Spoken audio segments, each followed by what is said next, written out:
السلام علیکم ناظرین، خانقاہوں میں جہاں اتحاد و اتفاق کا پیغام دیا جاتا ہے، تفریق کو دور کیا جاتا ہے، ذات، برادری اور علاقائیت سے اوپر اٹھ کر ہر مسلک و مذہب کے افراد کو ایک پرچم تلے یکجا کیا جاتا ہے، وہیں خانقاہوں نے شعر و شاعری کے فروغ میں اہم کردار ادا کیا ہے۔ نتیجتاً شعراء کی بڑی تعداد ماضی تاحال خانقاہوں اور بزرگان دین سے وابستہ ہے اور درس اخلاق و محبت دینے میں بسط خوشی مصروف رہے ہیں۔ حضرت خواجہ نبی رضا شاہ المعروف بدادہ میاں کے 114ویں عرس میں کچھ ایسی ہی کیفیت نظر آئی۔ پیش ہے مشاعرہ قومی یکجہتی کی رپورٹ۔ حضرت نبی رضا شاہ المعروف بدادہ میاں، ان کی ذات گرامی ایسی نہیں ہے کہ اس کے اوپر علماء ذی وقار کی طرح لمبی لمبی تقریریں کی جائیں۔ شعراء کرام اس لیے بلائے جاتے ہیں کہ وہ باتیں جو سینکڑوں صفحات میں نہیں لکھی جا سکتی اور گھنٹوں میں نہیں پوری کی جا سکتی ہیں، وہ کبھی کبھی ایک شعر میں مکمل ہو جایا کرتی ہیں۔ شعراء کو علماء کا کام نہیں کرنا چاہیے، علماء کو شعراء کا کام نہیں کرنا چاہیے، جبکہ دونوں یہی کر رہے ہیں۔ ہوتا یہ ہے کہ شاعر باعث بن جاتا ہے، وہ لمبی لمبی تقریریں جھاڑتا ہے، اور علماء اپنی تقریر میں اچھال لانے کے لیے شاعری کا سہارا لیتے ہیں، جبکہ ان کے پاس کلام اللہ ہے، احادیث نبوی ہے اور اقوال ذری ہیں۔ بزرگان دین کے اقوال ہی سے اگر تقریر کو آراستہ کیا جائے تو یہ رات بھر تقریر کی جائے اور پھر صبح سے شام تک کی جائے تو بات مکمل نہ ہو۔ اس لیے میں آپ کے درمیان اور شاعر کے درمیان مجھے حائل نہیں رہنا ہے۔ حضرت خواجہ نبی رضا شاہ المعروف بدادہ میاں کی تعریف کیا ہے، ان کی عظمت کیا ہے، ان کی رفعت کیا ہے، اور ہمیں ان سے کیا کچھ ملتا ہے، استفادہ ہم کیسے کر سکتے ہیں، یہ کم از کم یہاں کے لوگوں کو بتانے کی ضرورت نہیں ہے، جو بچپن سے جوانی اور جوانی سے بڑھاپے تک یہاں سیکھتے رہے اور سکھاتے رہے۔ ان کو کچھ بتانا بالکل ایسا ہی ہے جیسے سورج کو چراغ دکھایا گیا ہے۔ یہاں جو شخصیات ہیں وہ تمام طرح ایسی ہیں کہ ان کے لیے میں یہ 4 مصرے پڑھتا ہوں کہ کیا کچھ کیا انہوں نے بتانا فضول ہے۔ آپ کہیں کہ فضول ہے تو بتا کیوں رہے ہیں، لیکن چوتھے مصرے کا انتظار کیجیے کہ کیا کچھ کیا انہوں نے بتانا فضول ہے، لفظوں کے پھول ان پہ چڑھانا فضول ہے، ایک داستان طور سنانا فضول ہے۔ اور یہ مصرع اس کی حفاظت فرمائیں کہ خورشید کو چراغ دکھانا فضول ہے۔ یہاں جو بھی شخصیات ہیں ہمارے درمیان وہ خورشید ہیں، آفتاب و مہتاب ہیں، ہم ان سے کسب کرتے ہیں، حاصل کرتے ہیں، ہم انہیں دینے کے لیے کچھ نہیں آتے، ہم تو ان درگاہوں میں، ان مزارات پہ، ان آستانوں پہ کچھ حاصل کرنے آتے ہیں، اور جب یہاں سے جاتے ہیں دل کی دنیا بدل چکی ہوتی ہے۔ انہی محافل کے لیے کہا تھا حضرت فیروز نظامی نے، بہت پہلے کہا تھا نسیم اختر صدیقی نے کہ شاعری دین کے منافی ہے، مسئلہ یہ بھی اختلافی ہے۔ شاعری دین کے منافی ہے، مسئلہ یہ بھی اختلافی ہے، ہاں مگر بخشش گناہ کے لیے نعت کا ایک شعر کافی ہے۔ پھر انہی کے ایک شاگرد نے کہا، کمال لطیف نے، کہ اگر قبول رسالت معاب ہو جائے تو ایک شعر ہی کافی ہے زندگی کے لیے۔ یہ محفلیں ایسی ہیں کہ جہاں تعداد کی کوئی اہمیت نہیں ہے۔ اسلامی جنگیں جب ہوئیں آپ نے دیکھا کہ چٹکی بھر لوگوں نے تاریخ کا رخ موڑ دیا۔ آج مسلمانوں کی تعداد بہت زیادہ ہے تو ان کی حیثیت بھکاریوں جیسی بن گئی ہے، جھاگ جیسے ہیں، دنیا میں کہیں بھی فاتح کی حیثیت سے نہیں ہیں، اور فتوحات بھی حاصل ہوتی ہے تو ہم کہیں نہ کہیں مسلکوں کے تصادم میں ایسا پھنس جاتے ہیں۔ وہ فتوحات بھی تقسیم ہوتی ہیں، ہم سمجھتے ہیں کہ بریلوی نے فتح حاصل کی، بریلوی سمجھتا ہے کہ دیوبندی نے، نتیجہ یہ کہ ہم اس کو پوری طرح سے اس کی مسرتوں کو بانٹ بھی نہیں پاتے ہیں۔ حقیقت یہ ہے کہ ہم سب محمدی ہیں، اور محمدی کی حیثیت سے جب ہم دنیا میں جائیں گے، یہ پنجتنی ہے، جب یہ 5 انگلیاں مل جائیں گی تب آپ دنیا میں فاتح ہوں گے، ورنہ ایسے ہی بکھرے رہیں گے، ایسے ہی پٹتے رہیں گے اور روتے رہیں گے دنیا کے سامنے۔ آپ کو بھیجا گیا تھا حاکم بنا کے، آپ بن گئے محکوم۔ تو یہ ہماری ذلت کی انتہا ہے۔ اللہ کے رسول، ان کے اصحاب، ان کے اہل بیت اور ان کے ماننے والے بزرگان دین دنیا پہ اپنے کردار سے چھا گئے تھے، اور ہم چاہتے ہیں کہ گفتار سے چھا جائیں۔ تو گفتار کے غازی تو ہم ہیں، کردار کے غازی نہیں ہیں۔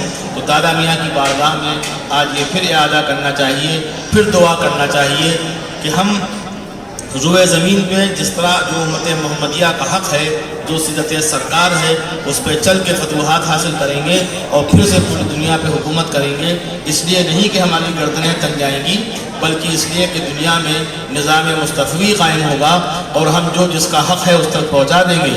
ہمارے یہاں ہندو مسلم کی تفریق نہیں ہوگی، سکھ عیسائی کی کوئی اونچ نیچ نہیں ہوگی۔ یہی پیغام ہے دادا میاں کا، اسی کو آج عام کرنا ہے غزل کی صورت میں۔ نہ تو منقبت سے کسی طرح کا پرہیز نہیں، گریز نہیں، اسی لیے کہ نعت سے ہماری محفل کا آغاز ہوا۔ مناقب بھی ہم بیچ بیچ پڑھ سکتے ہیں، لیکن منقبتی کلام پڑھا گیا تو کہیں نہ کہیں بیچ میں جب غزل پڑھی جاتی ہے تو حرمت کو ہم پامال کرتے ہیں۔ ہمیں نعت کے تقدس کو، منقبت کی اہمیت کو سمجھنا چاہیے۔ اگر ہم نعت نبی پڑھتے ہیں تو ہمیں درود شریف پڑھنا ہے۔ غزل میں پڑھنے میں واہ واہ اور ہر طرح کی داد دے سکتے ہیں۔ نعت مبارک میں ہمیں بیٹھنا بھی ہے، پلکوں کو جھپکنا بھی جہاں بے ادبی ہے۔ اس محفل میں بیٹھ کے اگر ہم صرف واہ واہ کریں تو یہ نعت کا حق نہیں ادا ہو سکتا۔ پہلے دن جب یہاں مزار مبارک پہ ہم لوگ آتے ہیں اور شریف کا آغاز ہوتا ہے تو نعت مبارک پیش کی جاتی ہے، دادا میاں کے حضور منقبتی کلام پیش کیا جاتا ہے۔ اور آج کی یہ محفل جو ہے گنگا جمنی ہے، اس میں ہندو مسلم سکھ عیسائی بقدر ظرف و استعداد اپنا کلام پیش کرتے ہیں، یہاں سے نعمتیں بٹورتے ہیں، حاصل کرتے ہیں اور پھر دنیا میں پھیل جاتے ہیں۔ آج کی یہ محفل منقبتی نہ ہو کے، نعتیہ نہ ہو کر غزل کی محفل ہے۔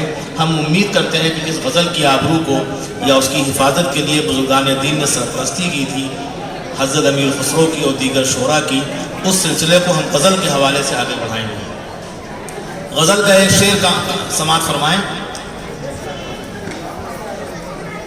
فیروز نظامی نے کہا تھا کہ غزل کا روپ بدلنا کوئی مذاق نہ تھا، غزل کا روپ بدلنا کوئی مذاق نہ تھا، بڑے جتن سے روایت کے داغ دھوئے۔ ایک وہ روایت جو مستحسن ہے اور ایک وہ روایت جو ہم کو بالکل دائروں میں قید کر دیتی ہے۔ دائروں سے نکالا ہمیں علماء نے، فقہا نے، بزرگان دین نے، اور بتایا کہ دنیا سائنس اور ٹیکنالوجی کے حوالے سے تم کیسے اس پر قبضہ کرو، کیسے دنیا کی آنکھوں میں آنکھ ڈالو۔ اور جو علامہ اقبال نے کہا تھا کہ ستاروں سے آگے جہاں اور بھی ہیں، ابھی عشق انتہا اور بھی ہے۔ اسی مشن کو آج کی شاعری میں عام کرنا ہے۔ صدارت کا فریضہ انجام دیں گے بہت ہی سینئر محترم اور بزرگ شاعر جناب فاروق جاذب صاحب۔ سرپرستی ہمیشہ کی طرح صاحب سجادہ حضرت ثبات حسن شاہ صاحب دامت برکاتہ۔ جتنے آداب و القاب کہے جائیں وہ ان کی شان میں کم ہیں، ان کی سرپرستی ہمیں رہے گی اور یہ کارواں صبح صادق تک اسی طرح رواں دواں رہے گا آپ کی موجودگی میں۔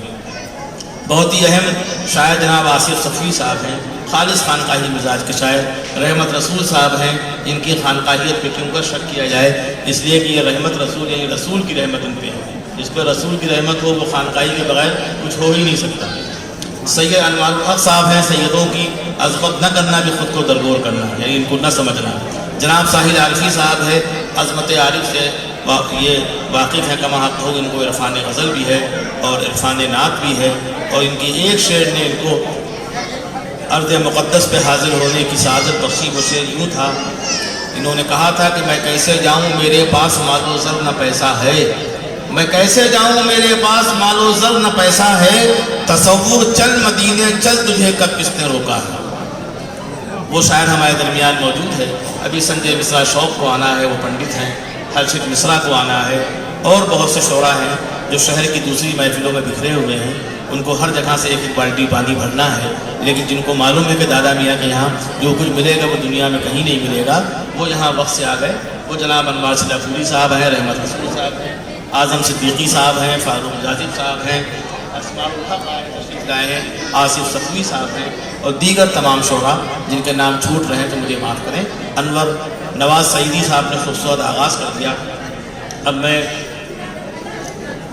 فیض آباد سے تشریف لائے ہمارے درمیان عامر فیض آبادی صاحب، ان کا نام نامی اس گلامی مشتق آیا تھا۔ یہ پڑھنا چاہتے تھے نعت مبارک، میں نے کہا آج کی محفل جو ہے آپ اس کو سمجھ لیں، اگر نعت پڑھنا ہے تو شروع میں پڑھ لیجیے، ورنہ غزل کے تقاضوں کو پورا کرنا ہے تو کسی وقت بھی آپ پڑھ سکتے ہیں۔ آپ تشریف لائیں نعت مبارک کے لیے اور اپنے کلام سے نوازیں، آپ ان کو نوازیں۔ ایک مطلع حاضر کرتا ہوں، سماعت فرمائیں۔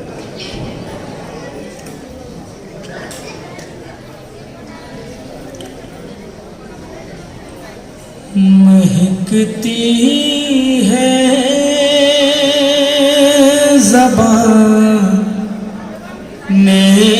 اور مدحت ہوتی رہتی ہے، مہکتی ہے زبان اور مدحت ہو ہی جاتی ہے، مہکتی ہے زبان اور مدحت ہو ہی جاتی ہے، مہکتی ہے زبان اور مدحت ہو ہی جاتی ہے، مہکتی ہے زبان اور مدحت ہو ہی جاتی ہے، میں نام آقا کا لیتا ہوں، عبادت ہو ہی جاتی ہے، میں نام آقا کا لیتا ہوں، عبادت ہو ہی جاتی ہے۔ اور یہ بھی شعر حاضر کرتا ہوں، مولانا فرمائے تمہارے نام کا قرآن سے کچھ رات ہے ایسا، تمہارے نام کا قرآن سے کچھ رات ہے ایسا، محمد کہتا رہتا ہوں، تلاوت ہو ہی جاتی ہے، محمد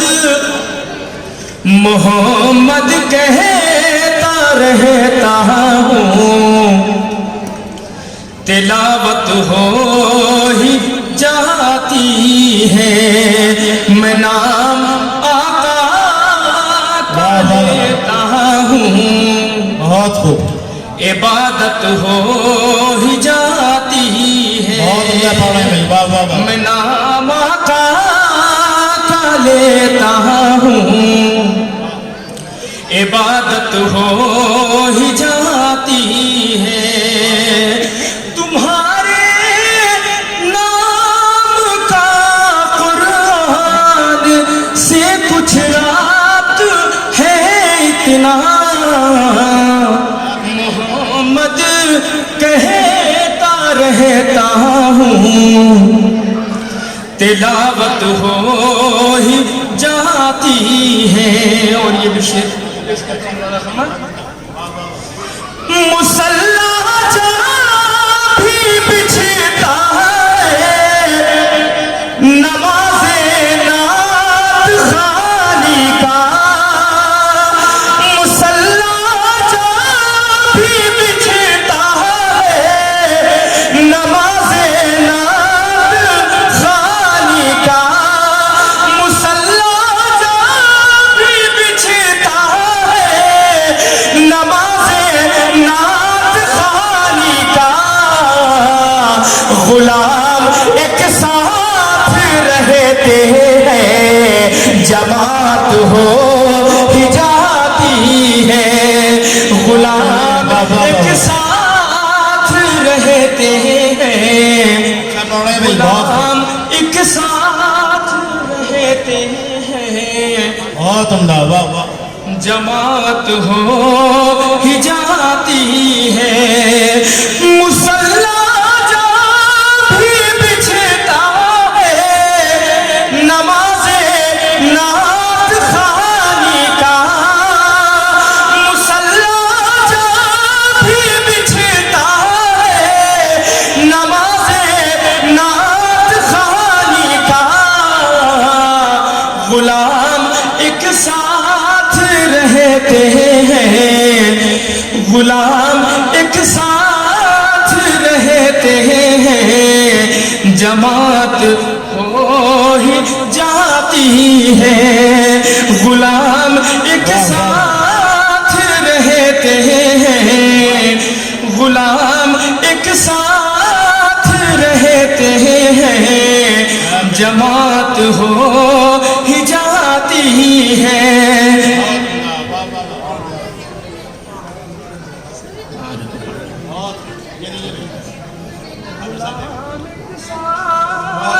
رہتے ہیں غلام ایک ساتھ رہتے ہیں جماعت ہو ہی جاتی ہے میرے سرکار کی الفت میں جو بھی نعت پڑھتا ہے میرے سرکار کی الفت میں جو بھی نعت پڑھتا ہے کوئی بھی ہو مگر اس سے محبت ہو ہی جاتی ہے کوئی بھی ہو مگر کوئی بھی ہو مگر اس سے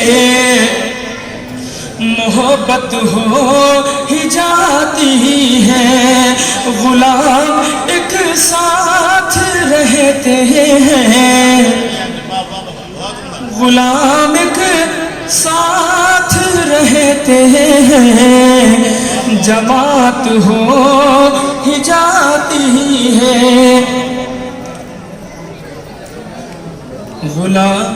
غلام ایک ساتھ رہتے ہیں جماعت ہو ہی جاتی ہے مریضوں پر میں دم کرتا ہوں ان کے نام کی تسبیح مریضوں پر میں دم کرتا ہوں ان کے نام کی تسبیح میرے سرکار کے صدقے میں صحت ہو ہی جاتی ہے میرے سرکار کے صدقے میں صحت ہو ہی جاتی ہے میرے سرکار کے صدقے میں صحت ہو ہی جاتی ہے تمہارے حسین کا چرچا ہو چاہے جتنے پردے میں تمہارے حسین کا چرچا ہو چاہے جتنے پردے میں اگر عاشق حقیقی ہو زیارت ہو ہی جاتی ہے اگر عاشق حقیقی ہو اگر عاشق حقیقی ہو زیارت ہو ہی جاتی ہے اگر عاشق حقیقی ہو اگر عاشق حقیقی